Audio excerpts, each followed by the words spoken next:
ទ្រឹស្ដីទូកទទេផ្លាស់ប្ដូរការគិតដើម្បីរំលត់កំហឹងជាទ្រឹស្ដីចិត្តសាស្ត្រដ៏ល្បីល្បាញមួយរបស់ទស្សនវិទូជនជាតិចិនឈ្មោះជួងជីដែលគេឲ្យឈ្មោះថាបាតុភូទូកទទេសាកសម័យថាអ្នកកំពុងអំទូកឆ្លងកាត់ទន្លេមួយដ៏ធំក្រាប់តែមានទូកមួយទៀតអណ្ដែតក្នុងល្បឿនយ៉ាងលឿនមកបុកទូករបស់អ្នកទង្គិចគ្នាយ៉ាងខ្លាំងប្រសិនបើនៅលើទូកនោះមានមនុស្សម្នាក់កំពុងអង្គុយឬបញ្ជាប្រតិកម្មដំបងរបស់អ្នកបាសជាខឹងសម្បាយ៉ាងខ្លាំងអ្នកមុខជានឹងស្រែកជេរគេបន្ទោសគេឬសួរដេញដោលទៅកាន់មនុស្សម្នាក់នោះថាហេតុអ្វីបានជាបើទូកមិនមើលមុខក្រោយអញ្ចឹងប្រសិនបើទូកដែលមកបុកអ្នកនោះគឺជាទូកទទេគ្មានមនុស្សនៅក្នុងទោះបីជាអ្នកជាមនុស្សឆេវឆាវឬមានកំហឹងខ្លាំងកម្រិតណាក៏ដោយអ្នកប្រហែលជាគ្រាន់តែយកដៃទប់រវីក្បាលដកដង្ហើមធំហើយរអ៊ូតិចៗក្នុងមាត់ថាថ្ងៃនេះសយមែនអ្នកមិនអាចបញ្ចេញកំហឹងឲ្យអស់ពីពោះបានទេព្រោះវាមិនមែនជានរណាម្នាក់ជាគោលដៅឲ្យអ្នកជេរឬខឹងឡើយមួយសន្ទុះក្រោយមកកំហឹងនោះនឹងរលាយបាត់ទៅវិញដោយឯងហេតុអ្វីបានជាប្រតិកម្មរបស់យើងខុសគ្នាឆ្ងាយម្ល៉េះអ្នកឃើញទេហេតុការណ៍គឺដូចគ្នា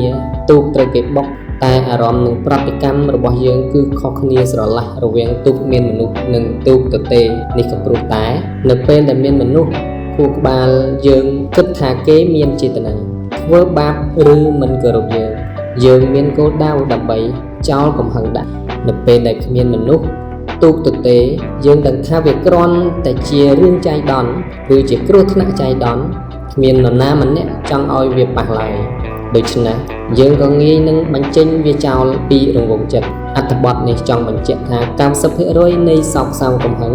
និងការឈឺចាប់ក្នុងជីវិតរបស់អ្នកគឺកើតចេញពីការដែលយើងមើលឃើញមនុស្សជុំវិញខ្លួនជាទូកមានមនុស្សយើងតែងតែគិតថាសកម្មភាពរបស់គេគឺមានចេតនាអាក្រក់សម្ដៅមកលើរូបយើងឧទាហរណ៍ជាក់ស្ដែងនៅកន្លែងធ្វើការមិត្តរួមការងារនិយាយពាក្យអ្វីមួយមិនសូវចូលត្រចៀកឬនិយាយផ្លែផ្កាប្រសិនបើអ្នកគិតថាគេជាទូកមានមនុស្សគិតថាគេមានចេតនាឌឺដងឌៀមដាមអ្នកដោយផ្ទាល់អ្នកច្បាស់ជាខឹងហើយទុកជាគំនុំក្នុងរឿងស្នេហាមនុស្សជាទីស្រឡាញ់ផ្លេចថ្ងៃខួបកំណើតឬថ្ងៃគម្រប់ខួបស្នេហាប្រសិនបើអ្នកគិតថាគេជាទូកមានមនុស្សអ្នកនឹងគិតថាគេលែងស្រឡាញ់ខ្ញុំហើយគេលែងមើលលែងខ្វល់ពីខ្ញុំហើយអ្នកនឹងខឹងឆ្លោះប្រកែកគ្នាប៉ុន្តែចុះបើអ្នកសាកល្បងមើលពួកគេជាទូកទេវិញមិត្តរួមការងារនោះគេអាចគ្រាន់តែជាមនុស្សមាត់ដាច់និយាយមិនចេះគិតឬថ្ងៃនេះគេអាចនឹងមានអារម្មណ៍មិនល្អ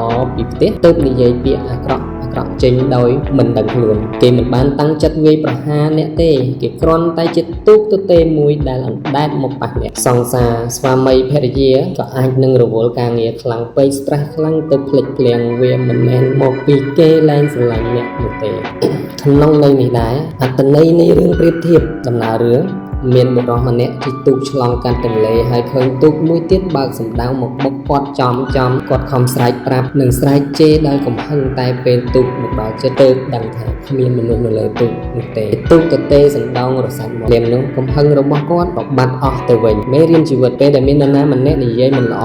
ឬខុសឬបង្កបញ្ហាដល់យើងសង្កត់ថាពួកគេប្រៀបដូចជាទូកទទេពួកគេខ្វះស្មារតីការយល់ដឹងឬស្ថិតក្រោមសម្ពាធផ្លូវចិត្តពលគិតតាមបែបនេះយើងនឹងលែងខឹងឬអន់ចិត្តតែបែរជាមានចិត្តអាណិតនិងអត់ឱនទៅវិញយើងសង្កេតឃើញថានៅលើเพจលោកគ្រូជួនកក្កដាក៏បាន